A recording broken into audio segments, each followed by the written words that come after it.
When thinking about Italian white wines, everybody knows Pinot Grigio and Moscato. But Italy is home to hundreds, if not thousands, of native grapes, many of them white grape varieties.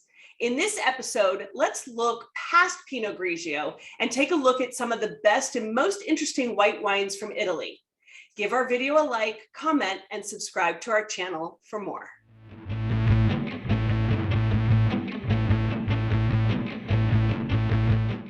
Pinot Grigio is one of the most well-known white wines from Italy, but it is not the most planted white grape variety in Italy. In fact, there's more Glera, the grape used to make Prosecco, Moscato, Malvasia, Trebbiano Toscano, and Garganega planted than Pinot Grigio. Italy is home to 20 different wine regions, from Valle d'Aosta, Lombardy, and Trentino Alto Adige in the northern border, down to Puglia, Basilicata, and Calabria in the boot of southern Italy, to the islands of Sardinia and Sicily. Almost every part of this country makes wine. And geographic differences across the country make for a wide range of grape varieties and styles.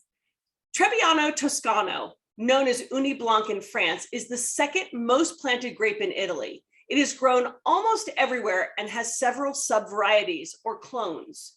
With primary aromas of green apple, white peach, lemon, basil, and mineral notes, Trebbiano is a dry, light-bodied wine with medium plus acidity.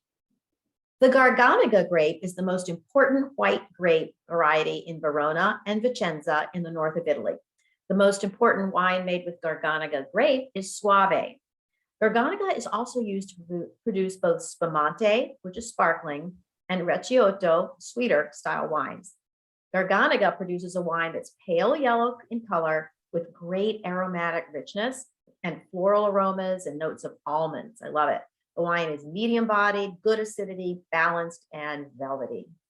So the wine that we are featuring today is the Marchesi Fuminelli Terzo. And what's unique about this wine that's located in the Veneto is that it is equal blend of Garganega and Trebbiano. So I get this deep yellow color, a real kind of nutty, toasted aromas on the nose. What do you think, Cindy? Absolutely. And, you know, the palate is just so concentrated and lemony, bready, just really powerful, really. Yeah, I love it. There's this, balance. I get kind of a mix of like acacia and lime blossoms, like this floral thing. I get a little bit of stone fruit, but then I'm also getting that kind of nutty toastiness combined with it. Yeah, and fresh apricots. Don't forget those apricots. I love that. Mm-hmm. And the acidity is incredible. I think it's from the long period of maturation. Absolutely. In this wine. Yeah, I mean, I think this is a wine, God, I would have this with mussels, with scallops, kind of those richer like lobster. I mean, I just love it because the nuttiness of it balanced with the stone fruit and the acidity and everything makes this just such a broad, appealing wine. Yeah, I'm thinking lobster with drawn butter right now with this wine. Yeah, well, absolutely fabulous. Before we get stuck on lobster and drawn butter. We've got more. Tocai Friulano is the most widely planted white variety in Friuli.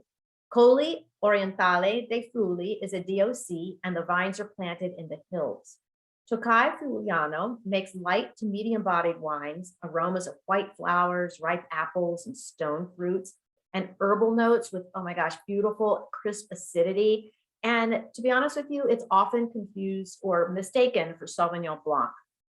So what we have right now is the Torre Rosaza Friuli Friulano 2020 from the district Colli Orientale del Friuli DOC. I just love this wine. Oh my gosh, it is my glass. I mean, to what you were saying, mistaken for Sauvignon Blanc, I can totally see because the first thing you get are so much like citrus notes, yes, and a bit of kind of like that greenness, but it's also got a lot of floral. Absolutely. It's really fresh and soft, but yet it's full and robust. So go figure. It's got that minerality, which I love too. What I love is that on the palate, you get this kind of crunchy acidity to it, kind of like a crisp green apple that you were biting into. But then there's also this lovely kind of herbaceousness to it. Yes. Yeah. Stone fruits, Meyer lemon. I'm even getting a little thyme. Mm, mm. Mm. And something Bitter. that I find in a lot of Italian white wines, they have this bitter almond finish, which makes me just keep wanting to go back for more. And it's a very common term to hear with Italian white wines. Yeah, this is a beautiful, beautiful wine. And for food pairing, you know, I would go shrimp or scallops. You know, it's really, the region is very close to the Adriatic Sea. So just having that fresh seafood or grilled seafood, and even cured meats would be perfect with this. Do you want to know something? Asparagus, those are really tough ones to match, but I think this would be really delicious. Yeah, this is a wine that you can, Tocai Friulano is a wine that you can actually pair with those weird wines like asparagus or artichoke. So yeah, quite a versatile bunch out there. It is. All right, what do we have next, Allie? Arneis, one of our favorite grapes, as we've talked about before, is an old Piemontese variety found in the Roero region in Piemonte. It tends to be low in acidity, but really flavorful with soft, round flavors and notes of melon and almonds and flowers. And so let's see if this one is. We have the Angelo Negro 2019 Perdaudin Roero Arneis. The historic Negro family has been in the area for ages, and this is made from old vines with marine origin soils. I get this pale yellow color, and I get white flowers like acacia and orange blossom, and then also pineapple. I know, I was just getting ready to say the pineapple and pear, and that minerality from on the nose and the palate. Amazing. It's like it's got a powerful attack on the palate and then this long finish. But you're right, the minerality kind of starts on the nose and it continues through the finish. Exactly. So what would you pair with it? I've got my ideas. Oh yeah, I would throw this up with something like a creamy pasta, something, you know, with creamy from the cheeses, or even something like grilled fish with like fresh herbs on it. Well, I'm thinking roast chicken or turkey. Very, you know, Thanksgiving, pull this out, or any, it. yeah, isn't that great? I love it. I love it. Oh, I love this wine. So, all right, we got another one. Cortese. This is Piemonte's most famous grape, and it's the grape behind the wines of Gavi di Gavi, which is just fun to say. Gavi is a hilly area in the southeast corner, just north of the border with Liguria, and it's distinguished by its crisp, floral, peachy, aromatic qualities.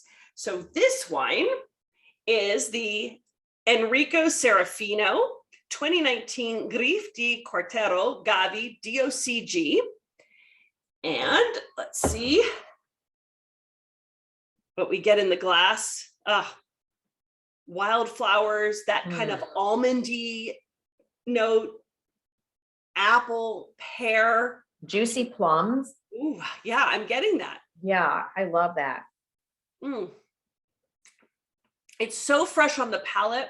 It's intense. It's got a lot of texture and body, but it's smooth. It's got this like, I don't know. I mean, I'm just enjoying it. I say it's smooth. It's long lasting. It's got acidity.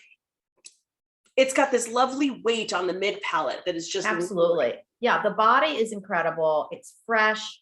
It's a name we can all pronounce, Gavi. so that's a plus too.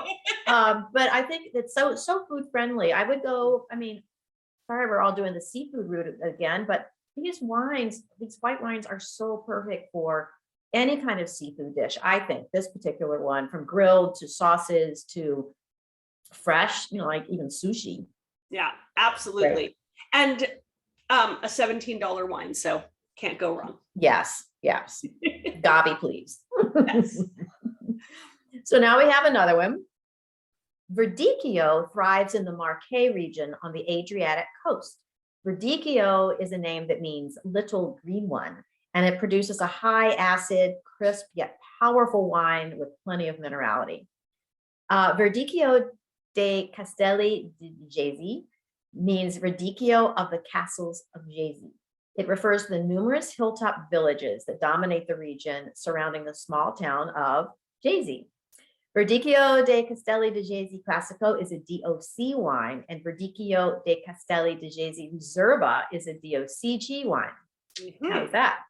But we have the Tenuta di Tavignano, Villa Torre, Verdicchio dei Castelli di Jesi, Classico Superiore 2020 DOC. So it's a DOC, Classico Superiore. So coming from a very classic part of the Jesi Classico, the old part, and Superiore, so probably a little more aging. This is an organic wine, comes from high elevation. It's fermented in stainless steel and then spends 3 months in the bottle. I'm getting pears, apples, amazing. quince. I mean, roasted almond note that you mentioned earlier, Allie. It just adds it too. A little bit of it. Yeah, the yellow flowers, lime, crushed stone, that minerality that comes through, dried peaches. Yeah, I'm really getting that lime on mine. Definitely a lot of lime and peaches and just that orchard fruit too. It's like just the ripe orchard fruit. This really beautiful minerality on the finish. I am just absolutely sipping this, and I would have this by itself. Me too. I would even pair it with Marcona almonds and kind of play on that kind of bitter almond and pull out the almond notes. Yeah. A little prosciutto. How about a little prosciutto? A cheese platter. Yeah. A quiche for lunch. Yeah. A souffle. Wouldn't that be nice? And a little side salad. Perfect. Love it. Love it. Yes. Okay. Falanghina. Another fun one to say. Falanghina is a signature white grape of the Campania region. That's in the south of Italy. It's a yellow-skinned, waxy berries, and these grapes love the Mediterranean climate and the volcanic soils. The wines are zesty with a peach fruit, minerals, and almond notes. We have the Falanghina del Sannio DOC. That's the one. Yes. There we go. And getting some pretty straw color. Yeah.